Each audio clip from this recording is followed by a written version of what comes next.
ఇంకా ఒక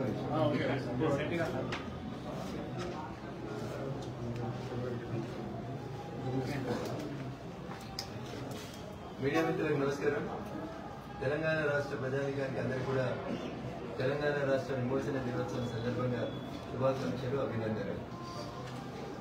Hyderabad liberation day పేరుతో తెలంగాణ విమోచన దినోత్సవాన్ని వెస్ట్వైల్ హైదరాబాద్ రాష్ట్రమైనటువంటి కర్ణాటకలో, మహారాష్ట్రలో, కర్ణాటకలో అధికారంలో ఉన్నటువంటి కాంగ్రెస్ పార్టీ, మహారాష్ట్రలో అధికారంలో ఉన్నటువంటి శివసేన బీజేపీ సంకీర్ణ ప్రభుత్వాలు, గతంలో మహారాష్ట్రలో అధికారంలో ఉన్నటువంటి కాంగ్రెస్ పార్టీ కూడా హైదరాబాద్ లిబరేషన్ డే పేరిట, అంటే తెలంగాణ విమోచన దినోత్సవం పేరిట కర్ణాటకలో, మహారాష్ట్రలో, తెలంగాణలోని కొంత భాగం కర్ణాటకలో, కొంత భాగం మహారాష్ట్రలో ఉంటే ఆ రెండు రాష్ట్రాల్లో కర్ణాటక కాంగ్రెస్ ఏమో తెలంగాణ విమోచన దినోత్సవం, లేదా ఇంగ్లీష్ లో అయితే హైదరాబాద్ లిబరేషన్ డే పేరిట బ్యానర్లు పెట్టి కర్ణాటకలో జాతీయ జెండాలు ఎగిరేస్తుంది కర్ణాటక కాంగ్రెస్ ప్రభుత్వం.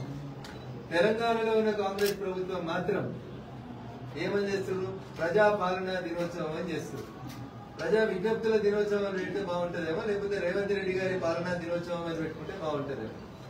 కాంగ్రెస్ మొదటి నుంచి కూడా కాంగ్రెస్ తెలంగాణ విమోచన దినోత్సవం పట్ల నాడు అధికారంలో ఉన్నప్పుడు ఏం చేసిండ్రో, ఈ రోజు అధికారంలోకి వచ్చినా కూడా అట్లాంటి తప్పుడు పనులే చేస్తా ఉన్నారు. ఇది దురదృష్టకరం.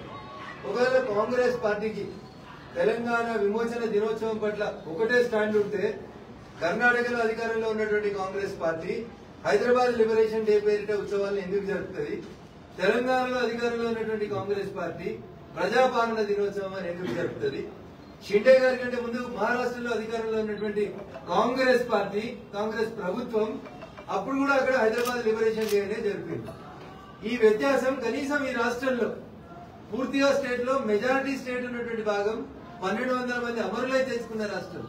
ఈ రాష్ట్రంలో తెలంగాణ విమోచన దినోత్సవం అని పేరు పెట్టేందుకు రేవంత్ రెడ్డి గారికి భయం అయితే, పక్కన ఉన్నటువంటి మంత్రులు కూడా ఆఖరికి పార్లమెంట్ లో కొట్లాడి అని చెప్పేటువంటి మా పొన్నం ప్రభాకర్ లాంటి మంత్రులు కూడా ఒక్కరు కూడా మాట్లాడకపోవడం, హైదరాబాద్ విమోచనం అని అంటే ఏదో కొంపలంటుకపోతుందని భయపడేటువంటి సంస్కారం అనేది మంచిది కాదు. ఇక్కడ నేను అభినందించాల్సింది ఎవరినంటే హైదరాబాద్ ఎంపీ అసదుద్దీన్ ఓవైసీ. ఎందుకంటే కారు వాళ్ళదైనా స్టీరింగ్ నా చేతులు ఉంటుందని 10 ఏళ్లు జై తెలంగాణ అన్న పార్టీతోటి తెలంగాణ విమోచన దినోత్సవం జరపకుండా టీఆర్ఎస్ పార్టీని కంట్రోల్ చేసిన అసదుద్దీన్ ఓవైసే ఇలా మళ్ళా రేవంత్ రెడ్డిని కూడా కంట్రోల్ చేస్తా ఉన్నాడు. ఈ రోజు కూడా తెలంగాణ విమోచన దినోత్సవం జరపమంటే ప్రజాపాలన దినోత్సవం జరుపుతా ఉంది కాంగ్రెస్ పార్టీ. సో ఎమ్మెల్యేలను గెలిపిస్తే నాడు టీఆర్ఎస్ అట్లే వంచింది. ఈ రోజు టీఆర్ఎస్ వద్దని కాంగ్రెస్ తెచ్చుకుంటే కాంగ్రెస్ కూడా అదే అసదుద్దీన్ ఓవైసీ చేతిలో స్టీరింగ్ మార్గం అనేది దురదృష్టకరం. ఎంఐఎం పార్టీకి ముస్లిం మైనార్టీల ఓట్లకి భయపడి తెలంగాణ విమోచన దినోత్సవాన్ని జరుపుకోలేనంత పిరికితనాన్ని తెలంగాణ కాంగ్రెస్ ప్రభుత్వం నిర్వహించడం అనేది బాధాకరమైనటువంటి విషయం. ఆ రోజు తెలంగాణ కావాలని కొట్లాడినటువంటి 1200 మంది అమరుల ఆత్మలని మీరు అగౌరవపరిచినట్లుగా నేను ఈ రాష్ట్ర ప్రభుత్వాన్ని చెప్తూ, ఇప్పటికైనా తప్పైందని ఒప్పుకొని వెంటనే ఆ ప్రజాపాలన దినోత్సవం పేరుని హైదరాబాద్ లిబరేషన్ డేగా ప్రకటించాలని ఈ రాష్ట్ర ప్రభుత్వాన్ని నేను డిమాండ్ చేస్తా ఉన్నాను. ఇకపోతే మీ సిద్దిపేటలో ఒక ఆయన ఉంటాడు, అదృష్టమో దురదృష్టమో సిద్దిపేట లేదు, కనీసం ట్విట్టర్ లో పెట్టలే సార్, ఫేస్బుక్ లో పెట్టలే. రంగనాంపల్లి చౌరస్తా అక్కడ పెట్రోల్ పోసుకొని అగ్గిపెట్టి మరిచిపోయి 1200 మంది శ్రీకాంతాచారితో సహా 1200 మంది మరణానికి కారణమై వచ్చిన తెలంగాణలో 10 ఏళ్లు మంత్రి పదవి అనుభవించిన ఆయనకు ఇలా కనీసం తెలంగాణ లిబరేషన్ డే విమోచన దినోత్సవం సందర్భంగా ప్రజలకి శుభాకాంక్షలు చెప్పేందుకు మనసుకు రాలేదు సార్. నేను ఎందుకు ప్రత్యేకంగా అంటున్నా అంటే, నేనే 6 అడుగులున్నా, నేనే తెలంగాణ కోసం కొట్లాడినా అని చెప్పుకునేటువంటి హరీష్ రావు గారు నిన్న మిలాదున్ నబీకి శుభాకాంక్షలు పెట్టుకుంటావు నీ ఫేస్బుక్ పేజీలో, ట్విట్టర్ లో పెడతావు. కానీ నేను రాజకీయాలకు వచ్చిందే తెలంగాణతోటి అని చెప్పి పేరు తెలంగాణది, ఊరు మామని, మంత్రి పదవి 1200 మంది అమరులది. కనీసం తెలంగాణ విమోచన దినోత్సవం సందర్భంగా ఒక్క లైన్ ఫేస్బుక్ లో పెట్టలేదు హరీష్ రావు అనేట ఆయన. కానీ మిలాదున్ నబీ శుభాకాంక్షలు అంట. ఇక్కడనే సిద్దిపేట సమాజం ఆలోచించాలి, సిద్దిపేట ప్రజలు ఆలోచించాలి. ఓట్ల కోసం తప్ప హరీష్ రావు అనేట ఆయనకి తెలంగాణ ఉద్యమం మీద, తెలంగాణ గడ్డ మీద ఏ రకంగా కూడా ప్రేమ లేదనేది వాస్తవం. దీని గురించి హరీష్ రావు గారు వెంటనే సిద్దిపేట సమాజానికి అక్కడ మీరు కట్టిన అమరవీరుల స్తూపానికి సంజాయిషి ఇవ్వాలి, క్షమాపణ చెప్పాలని బహిరంగంగా నేను డిమాండ్ చేస్తా ఉన్నా. పొద్దున ట్విట్టర్ లో చూసిన ట్విట్టర్ పక్షి ఏదో పోస్ట్ చేసింది, ఏమని రాజీవ్ గాంధీ విగ్రహం ఎట్లా పెడతారని. మరి నువ్వు తెలంగాణ తల్లి విగ్రహం ఎందుకు పెట్టలే? సెక్రటరియట్ కట్టింది ఎవరు? ఓపెన్ చేసింది ఎవరు? నువ్వు అక్కడ తెలంగాణ తల్లి విగ్రహం పెడితే వద్దన్నది ఎవరు? అచ్చా మీ చెల్లబొమ్మ పెట్టుకుందామని ఆపుకున్నావా? పోనీ మరి తెలంగాణ నుంచి పోయి ఢిల్లీలో 10 ఏళ్లు తెలంగాణ కాదు ఈ దేశాన్ని పాలించి ఈ దేశం ఇబ్బందులలో ఉన్నప్పుడు, ఈ దేశ ఆర్థిక వ్యవస్థ కష్టాలలో ఉన్నప్పుడు ఓ తెలుగోడు ప్రధానమంత్రి అయి ఈ దేశానికి దిశను దర్శనిచ్చిండు కదా.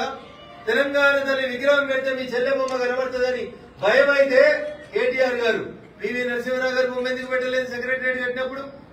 అసలు మీకు దేని మీద ప్రేమ లేదు. బహుశా నెక్స్ట్ టర్మ్ వస్తే నాయన బొమ్మ పెడదామని ఖాళీ ఉంచుకుంటున్నట్టున్నావు బహుశా.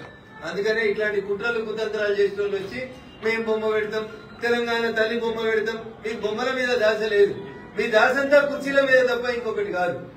మేమంతా జై తెలంగాణ అన్న తర్వాత 6 ఏళ్ల తర్వాత వచ్చిండు కేటీఆర్ అన్నట్టు. ఆయన జెండా ఎగిరేసిండు కానీ మొదటి నుంచి హరీష్ రావు అన్నట్టు ఆయన మాత్రం ఇలా జెండా ఎగిరేయలే, కనీసం శుభాకాంక్షలు చెప్పలేదు. అందుకని తెలంగాణ సమాజానికి నేను సవినయంగా చేసేటువంటి అప్పీల్ ఏంటంటే 10 ఏళ్ల అధికారంలో ఉండి తెలంగాణ విమోచన దినం జరపనటువంటి మామాలున్న స్టేట్మెంట్లు. రోషయ్య గారిని ఏం మాట్లాడిండు కేసీఆర్ అన్నట్టు ఆయన, హరీష్ రావు అన్నట్టు ఆయన ఏం మాట్లాడిండు? ఈ దేశంలో తమకు స్వతంత్రం వచ్చిన రోజున జాతీయ జెండా ఎగరేనటువంటి ఒకే ఒక గడ్డ ఈ తెలంగాణ గడ్డ. రోషయ్య మేము అధికారంలోకి వస్తే ఈ గడ్డ మీద జెండా ఎగరేస్తామని మామ అల్లుడు అప్పుడున్నటువంటి కరీంనగర్ ఎంపీ వినోద్ గారు రంకెలేసిరు. 10 ఏళ్ల అధికారం నుండి కనీసం తెలంగాణ విమోచన దినోత్సవం జరుపుకున్నటువంటి దౌర్భాగ్యమైనటువంటి స్థితి ఎవరిదంటే టీఆర్ఎస్ నాయకత్వాన్ని. అయితే టీఆర్ఎస్ ని పక్కన పెట్టి తెలంగాణ మేమే ఇచ్చినాం, సోనియమ్మ ఇచ్చింది అని చెప్పేటువంటి రేవంత్ రెడ్డి గారి ఆలోచన ఎట్లా అంటే కాంగ్రెస్ కర్ణాటకలో తెలంగాణ విమోచన దినోత్సవం హైదరాబాద్ లిబరేషన్ డే జరుగుతుంది, కానీ తెలంగాణలో మాత్రం ప్రజాపాలన దినోత్సవం అంటే.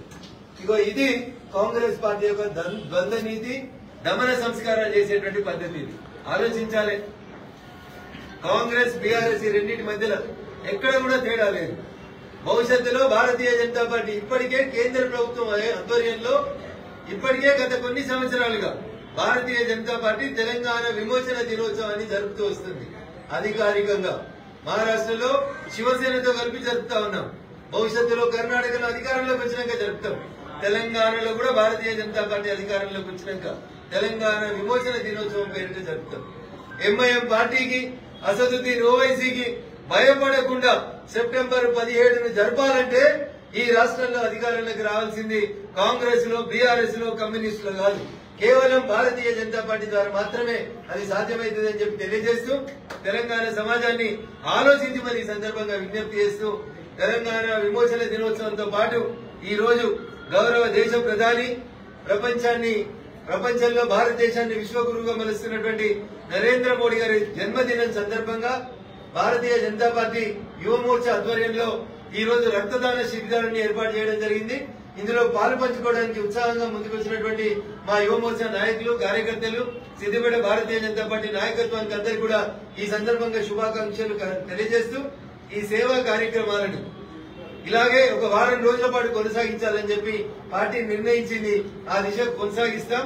భారతీయ జనతా పార్టీ కార్యకర్తలు, నాయకులు అందరం కూడా రేపటి నుంచి స్వచ్ఛ భారత్ కార్యక్రమంలో కూడా ప్రజలతో మమేకమై ముందుకు పోతామని చెప్పి తెలియజేస్తూ విశ్వకర్మ జయంతి కూడా ఈ రోజు తెలంగాణ ప్రజానికానికి ఈ రోజు 3 గొప్ప పండుగల లాంటి రోజులు. 1 విశ్వకర్మ జయంతి, 2 నరేంద్రుడి జన్మదినం, 3 ఈ గడ్డ స్వేచ్ఛావాయువులు పీల్చినటువంటి రోజు. కాబట్టి తెలంగాణ ప్రజలు నిజంగా అదృష్టవంతులు, చైతన్యవంతమైనటువంటి సమాజం. హరీష్ గారి పాత్ర, బీఆర్ఎస్ పార్టీ ఆట, అదే రకంగా రేవంత్ రెడ్డి గారి మాట, కాంగ్రెస్ పార్టీ ద్వంద్వనీతి దయచేసి గమనించాలని చెప్పి ఈ సందర్భంగా విజ్ఞప్తి చేస్తూ ఎంఐఎం పార్టీకి నేను మరొకసారి అభినందనలు చెప్తా ఉన్నా. అటు బీఆర్ఎస్ ని, ఇటు కాంగ్రెస్ ని ఒకరిని కుడి చేత ఒకరిని ఎడమ చేత పట్టించుకొని డాన్స్ చేపిస్తున్నందుకు ఒక్క ఎంపీ ఉన్నా గానీ ఎంఐఎం వాడు గొప్పోడైండు.